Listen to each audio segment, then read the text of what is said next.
Abbey Theatre of Dublin, Ohio presents Charlottesville. Director Joe Bishara. Playwright Priyanka Shetty. Charlottesville is a solo play about the white supremacist Unite the Right rally and the events that took place between August 11th and 12th, 2017 in Charlottesville, Virginia. It is constructed verbatim from interviews with local residents impacted by the events and its aftermath, and highlights their real-life experiences as they dealt with the crisis and continue to find ways to move forward as individuals and as a community. The play explores deep-seated racial inequities that have existed historically in Charlottesville and how it escalated to one of the most terrible manifestations of racial violence during what is now known as the Summer of Hate. Charlottesville from Abbey Theatre of Dublin.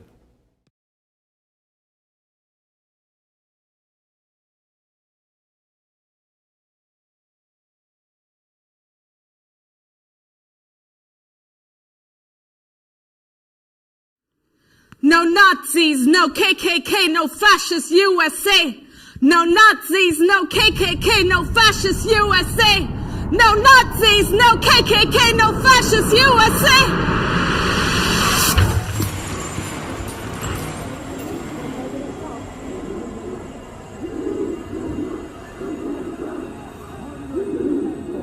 Downtown Charlottesville. Authorities right now have this intersection blocked off. They are looking through the crowd, making sure that they have been able to find everyone.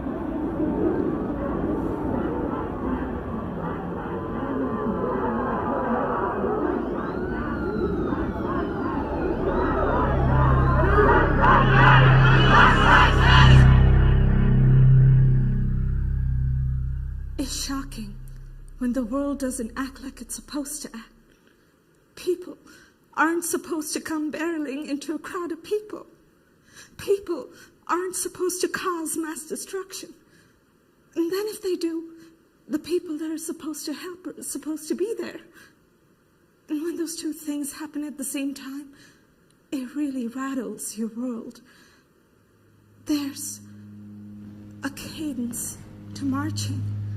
And so you're in that cadence, and then the whole thing gets disrupted in such a violent way. People were in the air, and shoes were in the air. And I was just shocked at how many things flew up into the air in that moment. The noise of metal on people, and metal on metal. When you think about a moment that's going to change your life forever, you never realize it's going to come with so much concrete, not just images, but sound. Like three-dimensional sound.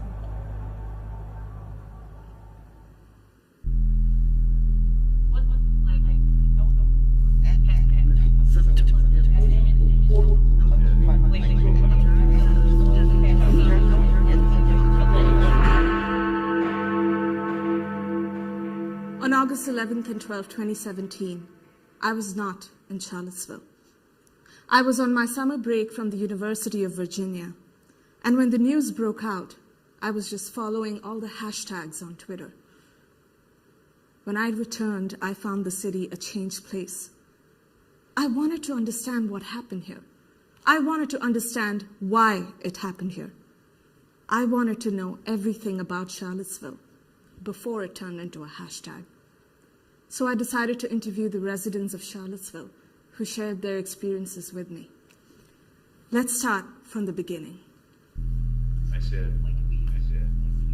It was just silent. Because that's what they do. That's Somebody just dropped hate. right behind me. Just for the students who aren't shy. Yeah, I don't know what to do. I'm Julie. I'm Mexican American, but I grew up in DC, and I moved to Charlottesville to go to graduate school. My name is Richard. I have had 2 stints in Charlottesville. I lived here from 1987 to 1990 when I was a law student.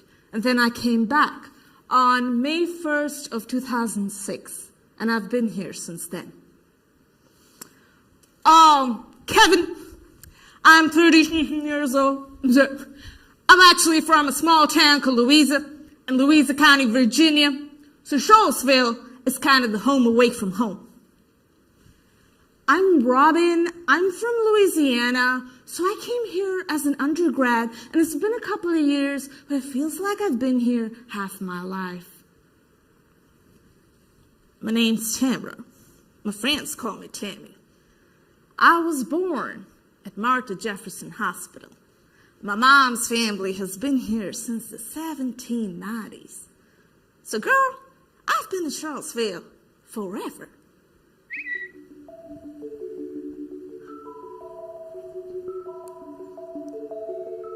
Happiness is a place called Charlottesville. #love affair. Thank you so much for agreeing to do this. I just wanted to let you know that this is not just a Q&A, it's more of a conversation between us, so you can talk about anything that you're comfortable sharing with me. Why don't we start with your relationship with Charlottesville? My relationship with Charlottesville? Wow. Okay. Well, it was like a little bit of a love affair, you know? It's a great city. No wonder it's in all these great places to live list year after year. It's kind of self-contained, and I like that there's a university here, there's culture here, and yet there's countryside and country people. I'm a country bumpkin. Grew up in Louisa County, but I've always come back to Charlottesville. When I graduated, the first thing I wanted to do was move can I curse? I'm sorry. Okay. Charlottesville has always been the place that you come to chill. And I take Charlottesville very seriously. It's been the place where I got my first job. I met my first girlfriend here. So yeah, just a lot of firsts, to the point where I consider Charlottesville my home. You know, my friends are in Charlottesville. My work is in Charlottesville. My life is in Charlottesville. Again, I take Charlottesville very seriously. So yeah, I've never lived within the confines of the city of Charlottesville, but Charlottesville's my place. Charlottesville's my home. I'm from southern Louisiana, which is all swamp, so rock is still very exotic to me. The fact that there were all these rocks and some of them were mountains, that was really thrilling. I remember one summer my friend and I went for a hike, and she was from Colorado, so rocks didn't particularly impress her, or mountains. But I was like, look at that rock, look at that rock, look at that rock, look at that rock. She was like, enough with the rocks. So yeah, it was beautiful. It still looks like a storybook to me. It looks like something I would have seen in a painting when I was a child, but I've never really seen a landscape like that before. After I'd been here for a while, one of the things that I loved about it was that I could go anywhere and I would see people I knew and we'd say hello to each other. Hey. Friendly. Everybody's friendly. I remember loving it almost instantly.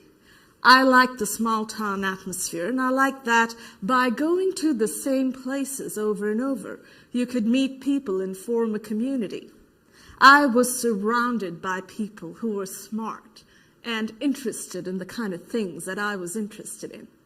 I have always found Charlottesville to be a place of great friendliness.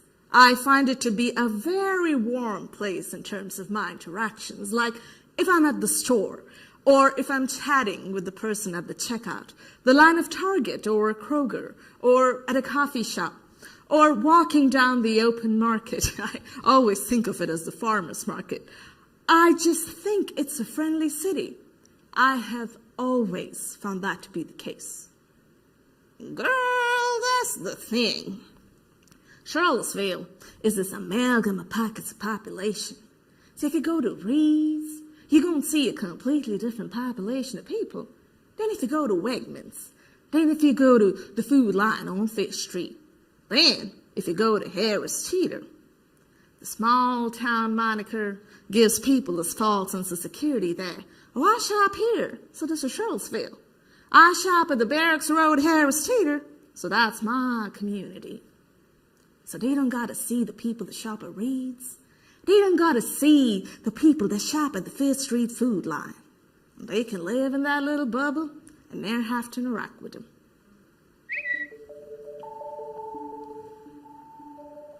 Charlottesville named number 2 friendly small city in the U.S. Hashtag the hook. Tell me more about the people of Charlottesville. Well, the people of Charlottesville have always been a mixture, right? There's the academic group here that's very transient. The students are here for a very short period of time. Professors come and go. Oftentimes you talk to people and they say, I went to school here and I left for 20 years and I came back. So there's a lot of that boomerang effect that happens here. And it pulls people back. They call Charlottesville the hook because it pulls people back in. I've seen the diversity of Charlottesville broaden, which has been a good thing. But this underlying tension that is in the city is no surprise to me. I've seen it sort of simmering for a long time. Although it may seem like a very progressive community, I think for many years it's been progressive for some people and certainly not for others. Before August 12th, it was just my home. It was just where I live, where, all my family is. Like I always tell people, I can spit and hit a cousin, because that's how big both sides of my family are. But after August 12th, and leading up to it, there was like this new insidiousness about it. I was never one of those people that was like, oh, this is not the Charlottesville I know. I'm like, nah, this is it. Wow, y'all didn't know? Where you been living? Under a rock. One of my first impressions when I came to town was, oh my God, there's a real class and race difference here. I think it's a town that has a lot of, it's a southern town, so there's some of that external sort of pleasantness and charm and all that, but also it has a little more of an edge than a lot of cities in Virginia. Friendly. Everybody's friendly.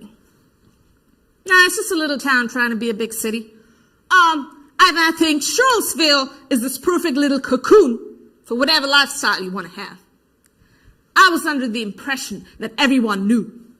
Everyone realized the state of where we lived. But now, I was wrong. They needed something as monumental as the literal Nazis marching down the streets for them to actually pay attention to what was going on around them.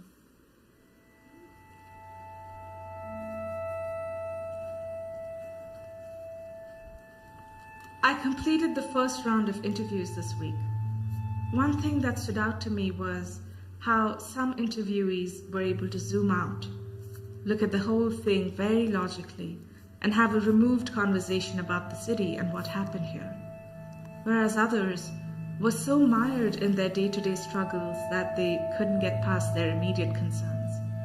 Some have the privilege of being in the fringes, and some happen to be right in the eye of the storm that's been brewing for a long time.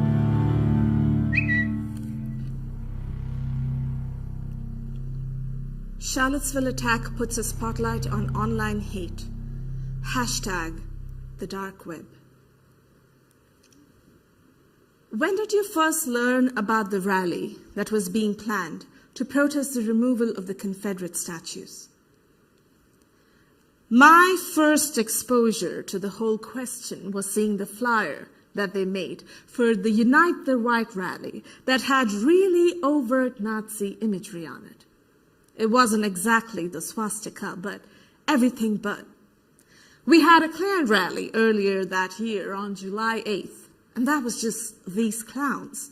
Just came with their full regalia. I'm Jewish, so I was surprised to see that most of the signs that they were carrying were anti-Semitic. Like, here's the Klan, which is a symbol of anti-African and anti-black violence for generations. And yet, when they came to town with these signs, most of them anti-Semitic, that was the first time that I thought, whoa, what is this about? And that's actually where I started to get a little bit deeper into that dark web to uncover this connection between this profound and deep racism and anti-Semitism. Once we saw who the groups coming to town were, we got the idea that this wasn't just about the monuments. This was something bigger that was going to happen here in Charlottesville. I saw about as much of that dark web as I ever cared to see. It was really horrifying to see the kind of stuff that was out there, and that it was so blatant and so bold. It's hard to know how seriously one had to take that. I mean, any idiot can stand behind a computer in a basement somewhere. Sometimes you read stuff on the internet and you get that feeling this is some loser somewhere in a basement just venting or whatever. It's hard to know. How many people reading this? It's hard to know. Is this a mainstream kind of a thing? How serious is this? Is this just a small group of people just talking to one another? Or is it just the tip of the iceberg of a larger culture? How many people reading this? How many people reading this? It's hard to know. Is this a mainstream kind of thing? It's hard to know. How serious is this? Is it just a small group of people just talking to one another? Or is it the tip of the iceberg of a larger culture? It's hard to know. How many people read this? A mainstream. Is it just a small group of people just talking to one another? How many people read this? It's hard to know. Is it the tip of the iceberg of a larger culture? How many people are reading this?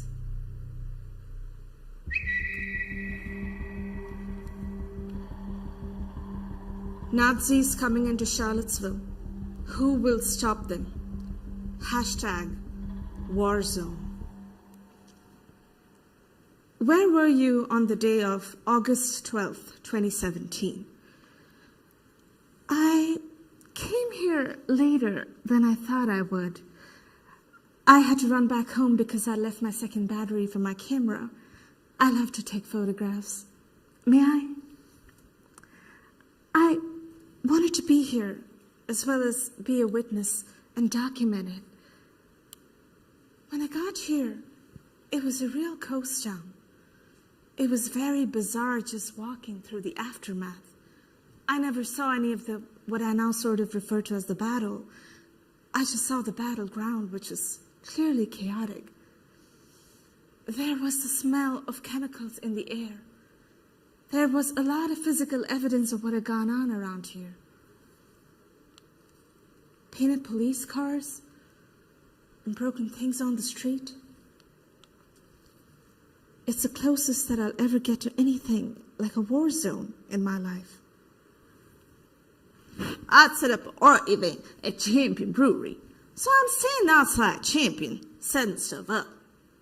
I look up, and there's this black, it looked like a small Toyota, but it's all black.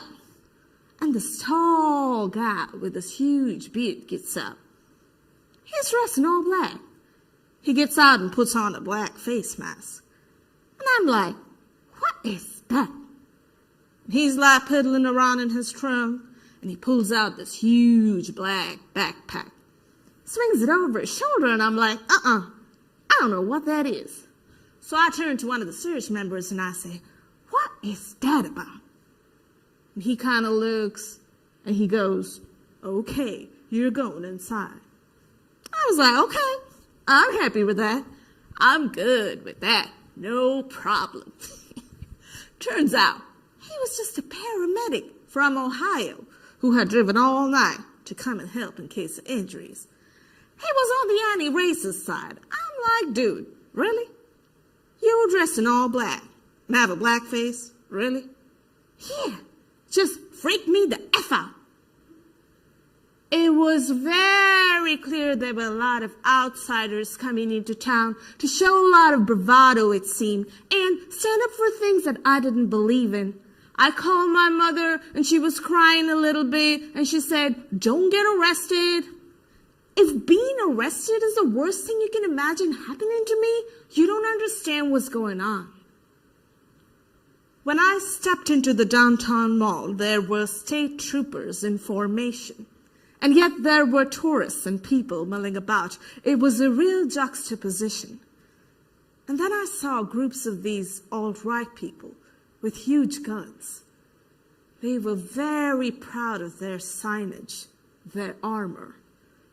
It was really shocking to see them dressed in their garb, carrying their flags and shields, presumably to their cars and trucks. Then I sort of heard this train of people passing a message along. There's a woman that's being beaten up. There's a woman that's being beaten up. I turned and said it to this line of police officers. There's a woman that's being beaten up. They did nothing. That was the first moment it kind of dawned on me. I just told this group of police officers that somebody was being beaten up. And they were just staring straight ahead, not doing a thing. I don't think a lot of us understood the severity of what was about to happen.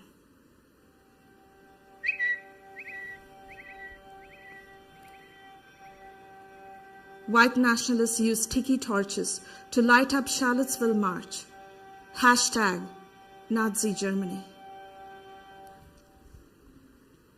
What do you recall from the night of the Torchlit Rally on August 11th, 2017? I'm fortunate that I'm one of those people that has a very good memory. I've had people say to me before, how do you remember those kinds of details? For whatever reason, I'm wired that way. At 8:20, President Sullivan called me and said there might be a rally, a small rally at the university, by the Jefferson statue at the rotunda. I said to my husband, I need to go in. And he said, Richard, I'll go with you. So we hopped into the car and drove in. It was very quiet when we got there, and still light because, it's the summer. It's not pitch dark yet. I walked around to the plaza where the statue is. It was quiet, not a lot going on. On August 11th, there was a congregation at St. Paul's Episcopal Church, right across from the rotunda. Basically, pray for Charlottesville. Not prepare, not build barricades, not kick the motherfuckers out. Pray for Charlottesville. Yeah, whatever. We'll just go over to this place and pray. God bless y'all. It was a beautiful service for people that truly needed it. I was scrolling on Twitter and I saw they were going to have a torchlit rally. So I hopped into my car and I drove to campus and I saw people with unlit torches at that time. It looked like a bunch of frat bros running around. I called Tammy immediately and asked her if she wanted to come. Right after the service was about to let out, as it was getting dark, we got word that a group was coming down. And it kind of came like a game of telephone.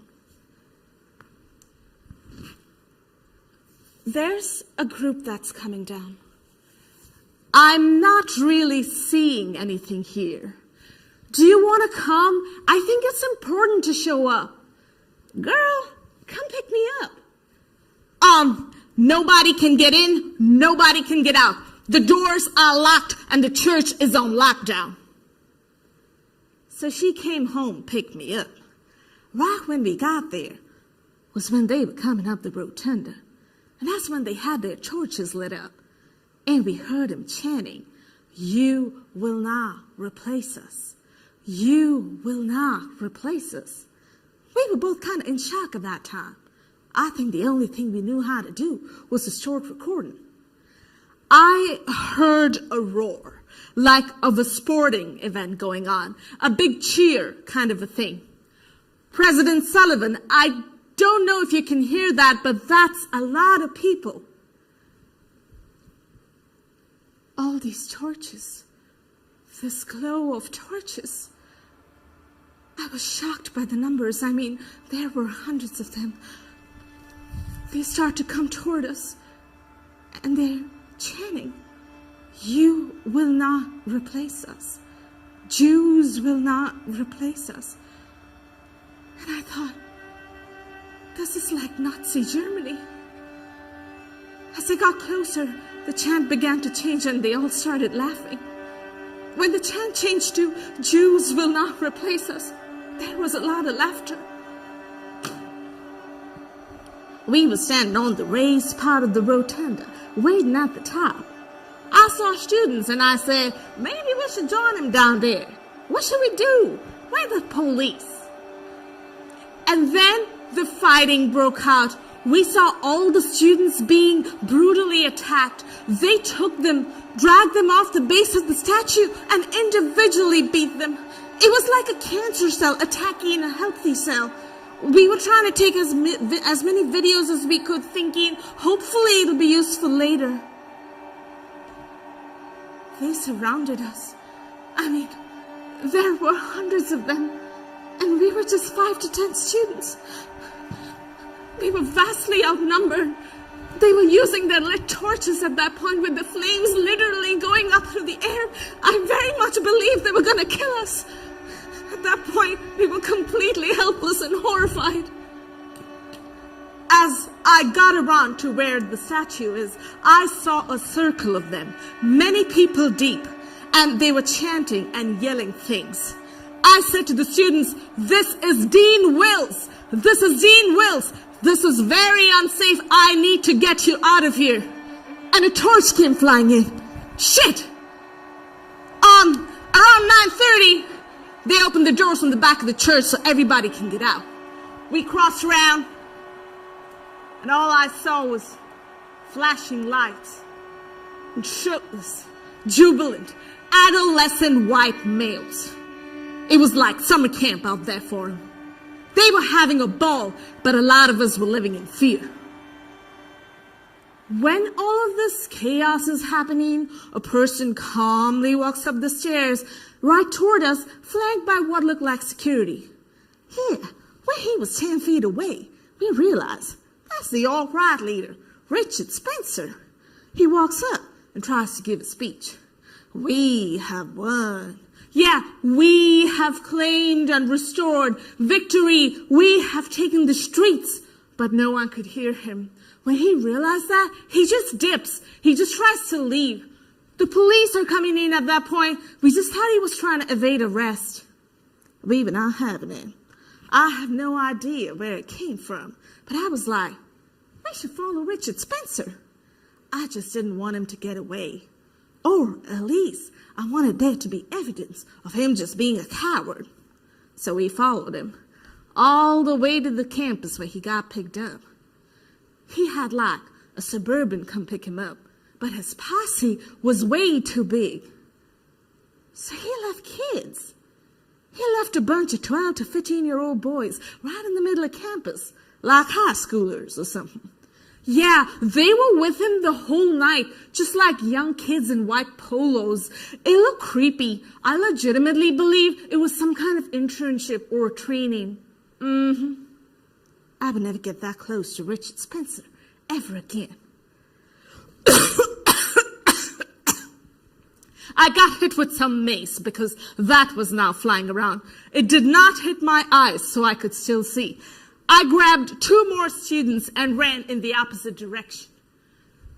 People evacuated because people started to get arrested. Then all of a sudden, the torches started going out in certain sections. That was super weird. That was one of the surreal things. Just like looking at all the dog tags. I'm assuming it came from the Nazis. On August 11th, it didn't feel like it was about the statues. It just felt like it was more about showing their numbers. just like intimidation. For them, I don't think it was ever about the statues. I just think it was a nice excuse.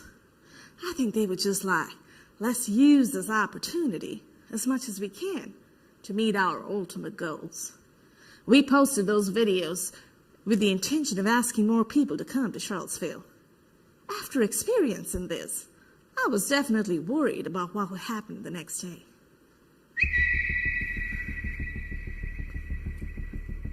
Charlottesville preps for August 12th. #crisis mode. What were the days like leading up to August 12th, 2017? April or May 2017 was when the Charlottesville chapter of Black Lives Matter started. We got word they were coming. We basically organized in crisis mode. Okay, we have this threat. How do we get ready for it? What are we going to do? The closer it got to the day, the more adamant we got about going to city council. Hey, we've done this research. We've got downloads from their Twitter feeds, from their dark web listservs. We have all of this information that lays out what they're going to do. We're handing this to you for you to take appropriate action. And they just never did. They were just like, they just want to come in and have their little march and little protest. Can't do nothing, guys. First Amendment. I'm handing you a tweet from the organizer that says he's bringing weapons. That says these people from out of town are coming in to perpetrate violence. Why is this unclear? Now, we'll just let them in, see what happens. See what happens. I say, fuck you, First Amendment. We know what this means. We're taking you to court. And they were not all from out of town. You really think these people came into town and stayed in a hotel and didn't know nobody? They came into town and slept on a birdie's couch. We were expelling them from restaurants for months before this. The first place to expel them was Champion. They recognized them and were like, get out. You don't get to come in here. For a while, we were monitoring the downtown mall. We'd sit on patios, and when we saw them coming in, we'd dial the restaurant manager and be like, incoming, and hang up. People don't mention that in activism, you lose a lot of friends. People don't want to talk about race all the time. People don't want to talk about injustice. And that's the thing with white supremacy too. They make you feel crazy about this. You're being too sensitive. You're taking this too personally. We're being fair. People don't want to be woke 24/7. People want to eat their Lucky Charms without knowing it makes their teeth fall out. They just want the taste, and I get it. I'm built from a little bit of a different cloth. Like, I need to know how the sausage is made sometimes, even if it infuriates me or disgusts me. Like, I've gotten to the point where if I'm curious enough, like, I gotta know what's going on. Even to the point where I feel like my parents have feel like my curiosity's been squelched. I just gotta know. Once we got the idea that a wider group of racist and profoundly anti-Semitic groups were coming into town, we began thinking about our security at the synagogue. On the day of the Unite the Right rally, we did have a security guard, but we only wanted him to be there when there were people at the synagogue. A building we can clean. We can always fix things. Scrub a swastika off. But a person is something else. We have a precious Torah called the Holocaust Torah that during the Second World War, the Nazis wanted to display in their Museum of the Extinct Jewish Race. We removed that Torah because it really is irreplaceable. I guess that gives you a sense of our mindset, right? What is the worst case scenario here?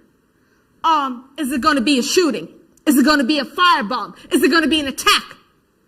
We didn't know, but we thought we had to think everything through in terms of public security and police and how they would plan to protect us, or at least be aware that we were possibly a target.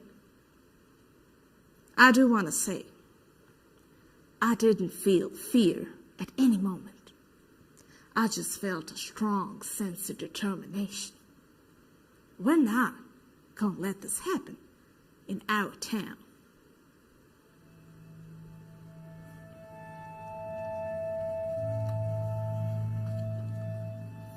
Today there were 9 interviews back to back, all survivors of August 12th. It has been a little over a year since it happened, but I don't think the healing has even begun. Yes, they have masked and concealed the pain and have apparently moved on, but most of them are so broken, emotionally broken. I thought I was removed enough, that I could handle it, but it felt like I was right there with them.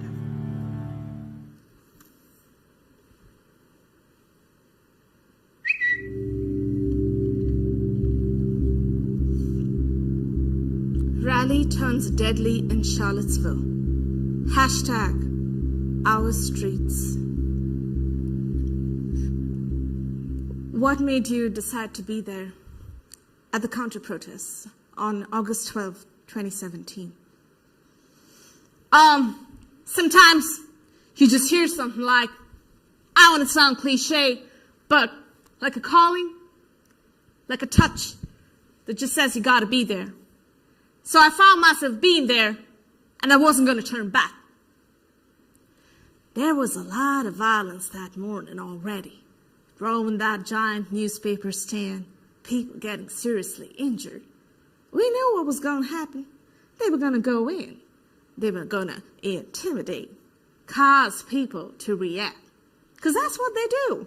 That's the tactic of white supremacists, to antagonize first and attack second. It's cowardice. I think as a white person on that day, I completely understand why people wouldn't trust me. They're obviously going to look at you with suspicion, like, why are you here? What side are you on? I pretty much did that with other people that I saw, especially white people in camo or wearing pro-Second Amendment t-shirts and Confederate flags. For the most part, it was basically posturing. It was mostly violent Nazis, but also douchebag white kids who just wanted to come down and flex. So they'd shout some stuff at us, or we'd shout some stuff back. It was whatever for a second. And then state of emergency was called. That was when the police decided to gear up and push the Nazis out of McIntyre Park. We're like, great, get the fuck out. We saw them march away.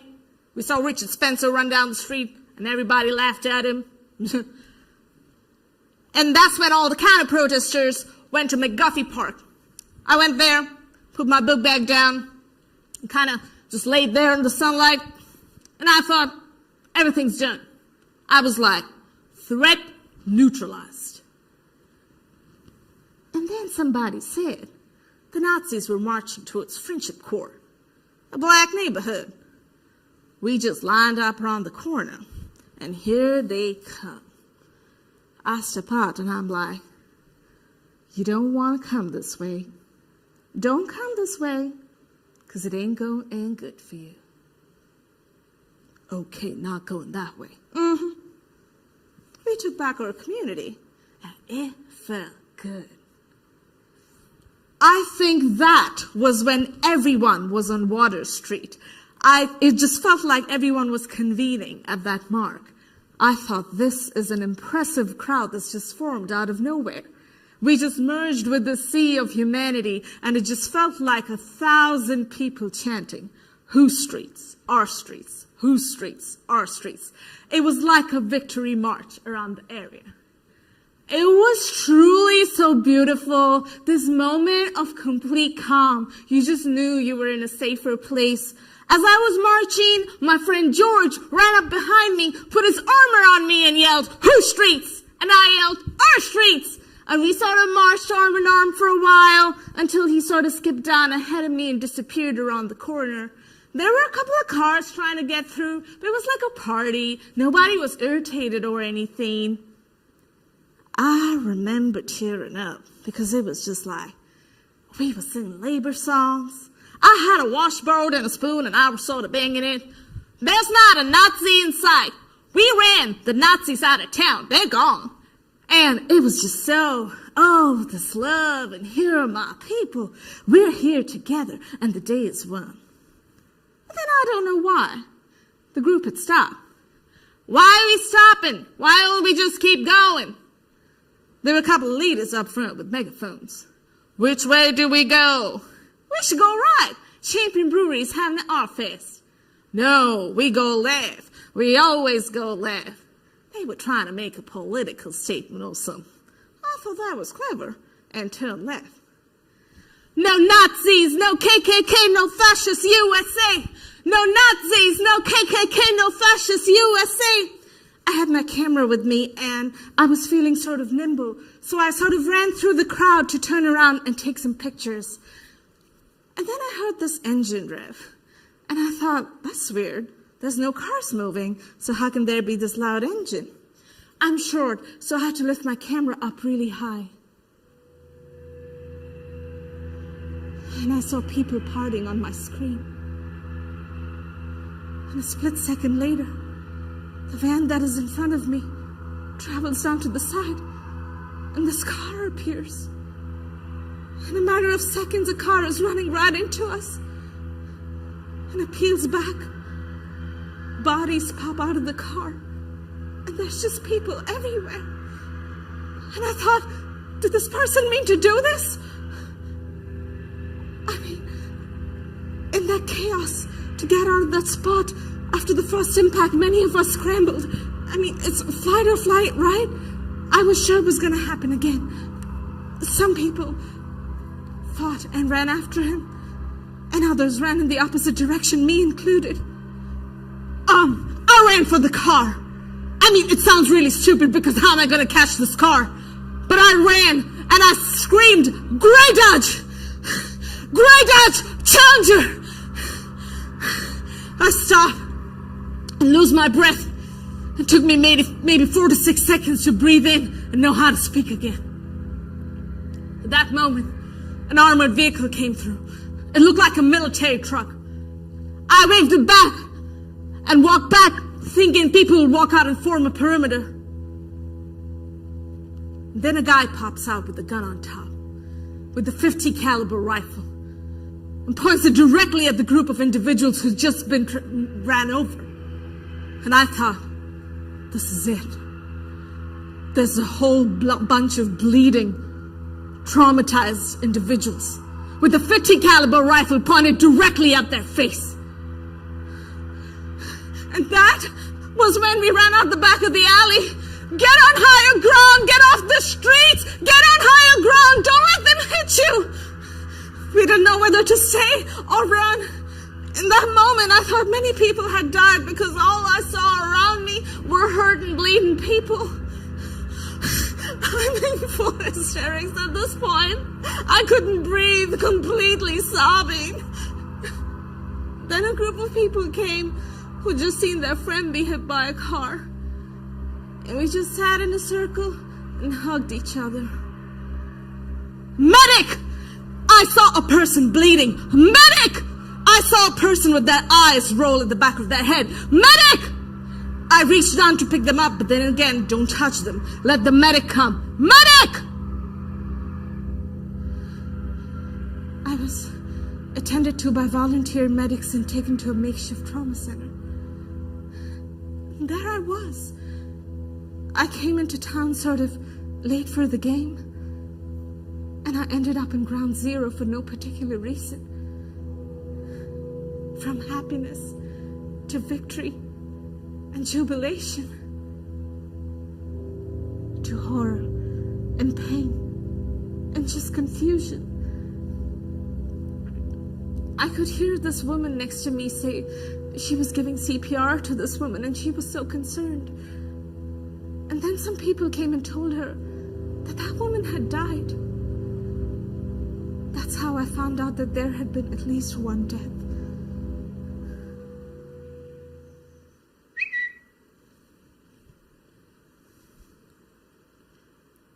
Heather Heyer's mother picks up her baton. Hashtag remembering Heather.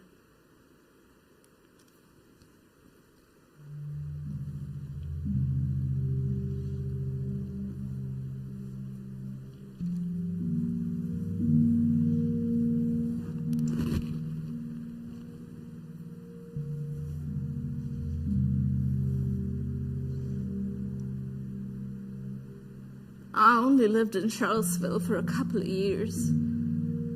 Ironically, within 5 miles of where Heather was conceived, Heather was born, and Heather died. All within a 5-mile radius. I was finally able to read a book yesterday. I got the kitchen table cleared off. My life has been so chaotic, but not Fire's. I don't have time to breathe. Certainly don't have a lot of time to grieve. She was so challenging to raise because she was so opinionated. Bedtime was a negotiation. What to wear was a negotiation. Oh my God. Conversations with Heather were not conversations, they were listening exercises. She would talk for hours about social justice, things that were fair and unfair.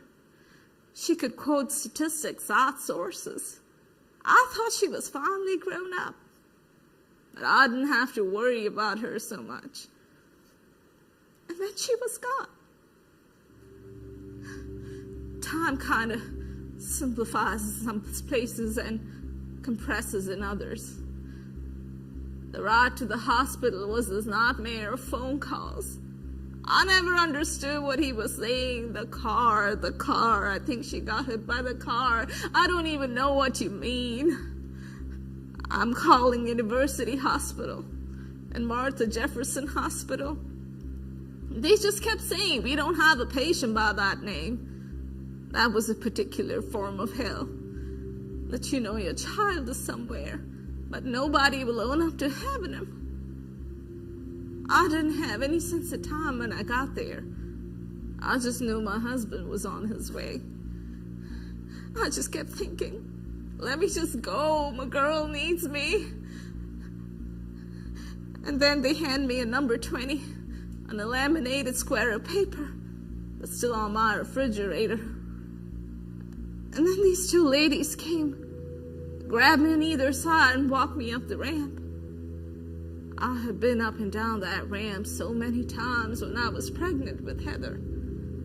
I didn't know where they were taking me. I just thought, oh shit, oh shit, oh shit.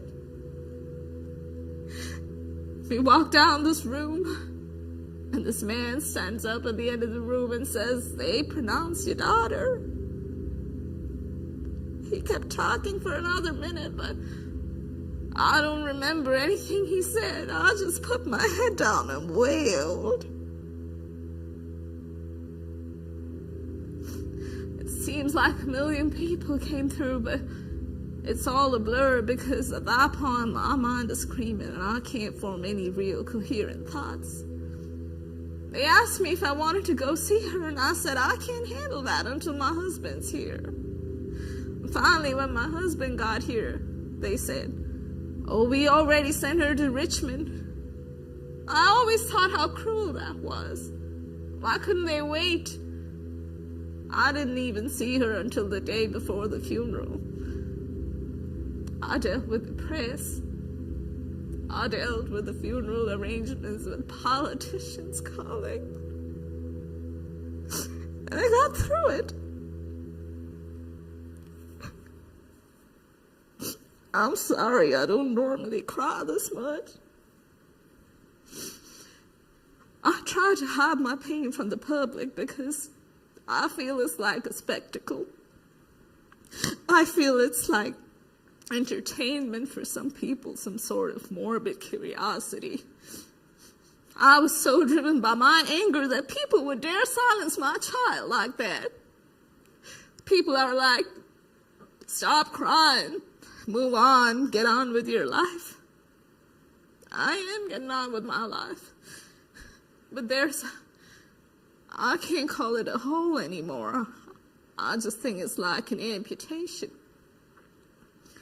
You can survive it. You can learn to adapt. But you're always aware you're an amputee. I see the impact her death has had on a lot of people around the world. But I'd trade everything just to have her back. I'll take her back in a heartbeat. We'd find some other way to make an impact. It's not really fair that she got all of that attention for dying.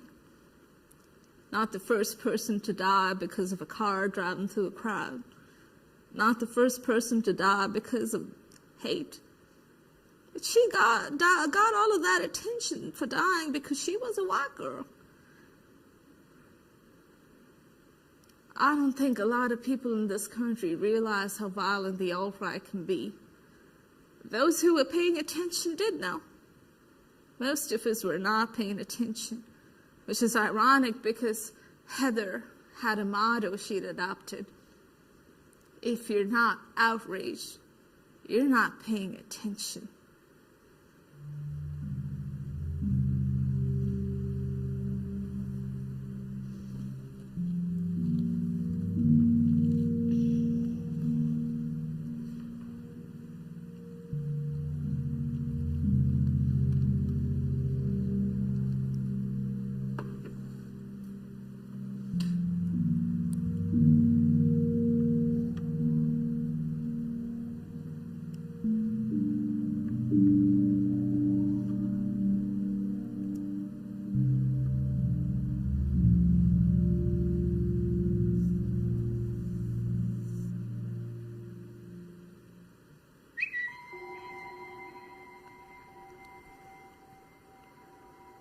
Charlottesville and a new generation of white supremacists. Hashtag alt-right.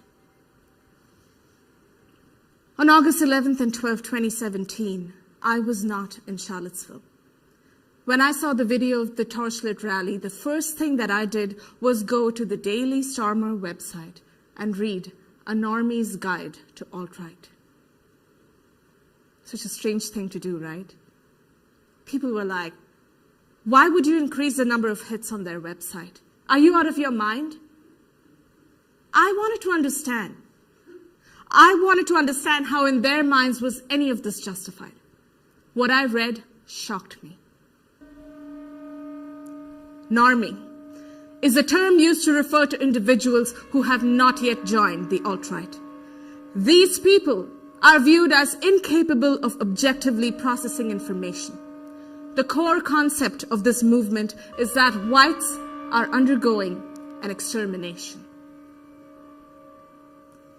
They have no right, in my opinion, to have done what they did. But those people are motivated by something that I think we need to understand. I think they're terrified. Those people are terrified of white people becoming a minority. And it's coming for them. And the closer it comes to white people becoming a minority in this country, the more scared some of them gonna be. The alt-right is an online mob of disenfranchised, mostly anonymous, mostly young white men. This is fundamentally a youth movement, mainly made up of millennials. Privilege is a hard thing to face and admit that you have. But by facing it, you get to see through that two-way mirror. And by not facing it, all you're doing is looking at yourself. And all you see is you and people like you. It takes a lot of self-reflection and a deep concern and empathy for people around you to be able to break through that mirror and see to the other side. The alt-right does not accept the pseudo-scientific claim that all races are equal. As with this claim, the claim that men and women are equal is looked at as entirely ridiculous by the alt-right. They believe in abolishing feminism, re-establishing traditional gender roles and sending women to the home to produce and raise children, largely removing them from the workplace. It's so much easier to hate than it is to love, right? And it breaks my heart that people choose hate. They choose hate. Women are running for office. Men are feeling threatened. When immigrants cross the border, they're gonna take our jobs. It's selfish. People are selfish. People are lazy. They're lazy thinkers. I think we're ignoring it. If you don't talk about it, if you don't think about it, will it just go away? Can't we just let it be? But this is America. Not just today, not just yesterday. This is who we are. And this is what we're built on. And this is what we have to grow beyond. The alt-right is opposed to homosexuality and the emasculation of men through denying them their traditional role in society. The defining value of the movement is that Jews are fundamentally opposed to the white race and so must be confronted and ultimately removed from white societies completely. I think the good people are always moving forward. That is why gay people can get married now. As you can see, I see a lot of this through the lens of being gay and Jewish. Germany was a civilized place. Jews were deeply assimilated in Germany before the war. They felt secure. They felt like me. I totally understand how this can happen here.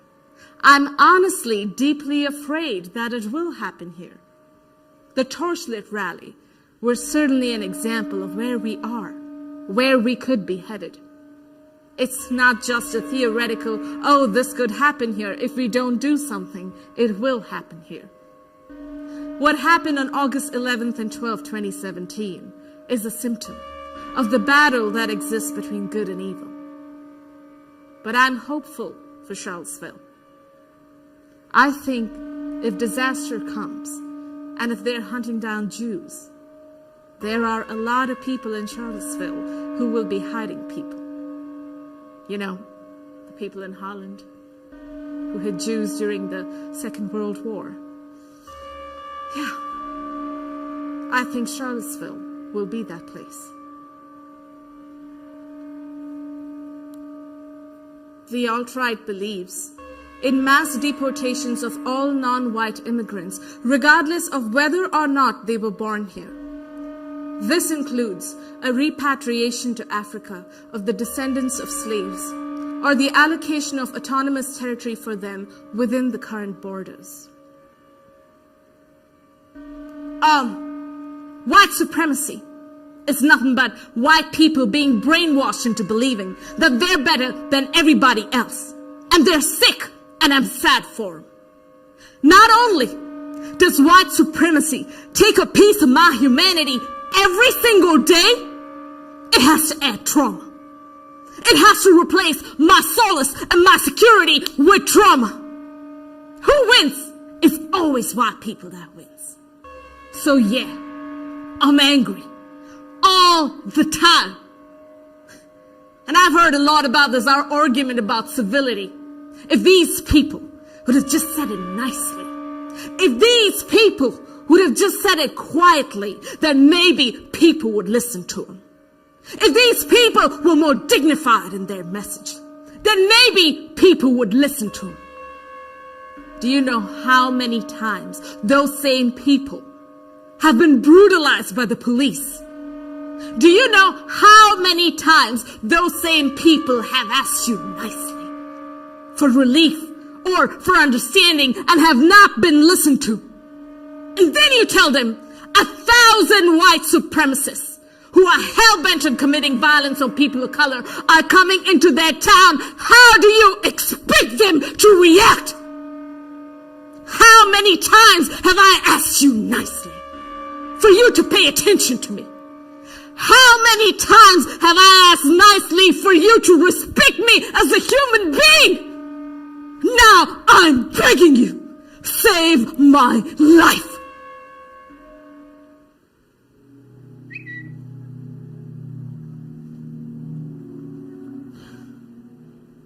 Every day is August 12th in Charlottesville.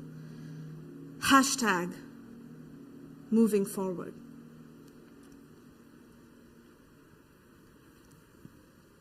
It's shocking when the world doesn't act like it's supposed to act.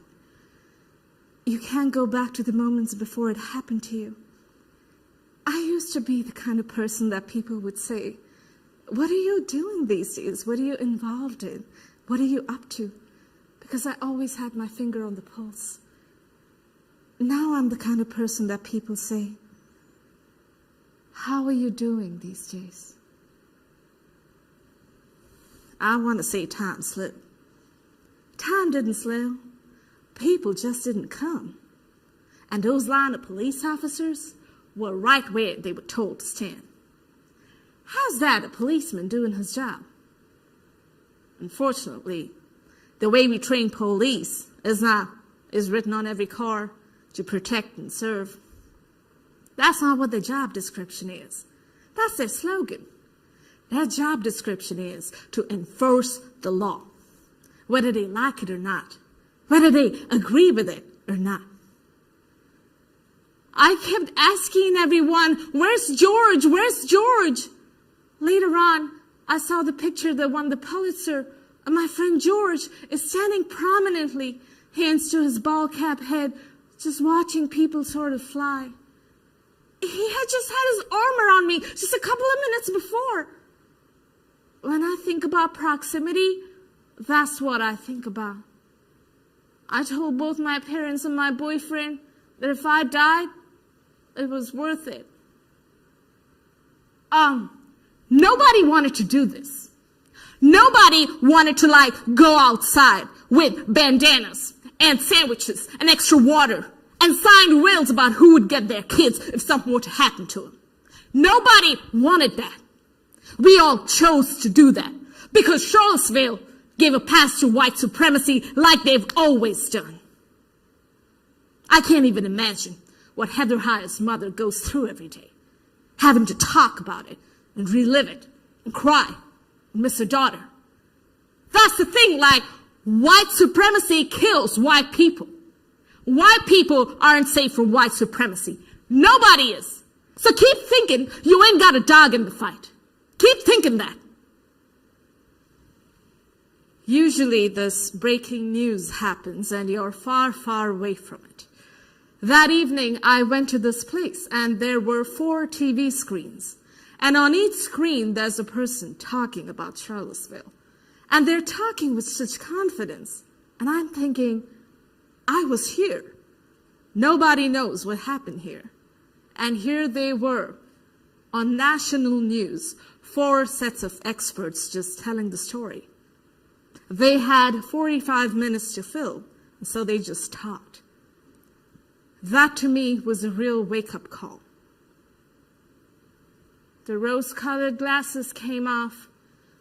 I bought into the beauty of it all and the quaintness of it all. I fell in love and was sort of swept away by it. It's hard to put those glasses back on. You don't see the place the same anymore. It's beautiful on the surface, and the people, many of the people in it are beautiful people, but by no means are we a perfect place. People are treating it as if it's a virus that started in 2017. This is a cancer that started in 1776. The forefathers of this country chose to sacrifice the humanity of enslaved Africans in order to build this nation. And it's been eating away at this nation since then. I see Charlottesville as a microcosm of this country. Charlottesville, Monticello. That's kind of the cradle of the nation, right? What grew up here was pushed across the rest of the nation. But I think if we can get it right here, we can push that across the nation too. That's gonna be uncomfortable. It can't just be about the dollar bill, y'all. We have Skokie, Illinois as precedent. We have Charlottesville as precedent. Moving forward, I invite us to ask this question. What if it wasn't white people that died in all of this? Would we write a story about it? Would we pay as much attention to it? Would it be cemented in history like it is? I don't even think it's that cemented. I think this is another thing that Charlottesville wants to just sweep under the rug. But this is America. This is who we are. This is another unnecessary death brought on by racism and a failure to understand oneself. Self-reflection. Yeah, that's what I invite.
Ladies and gentlemen, thank you again for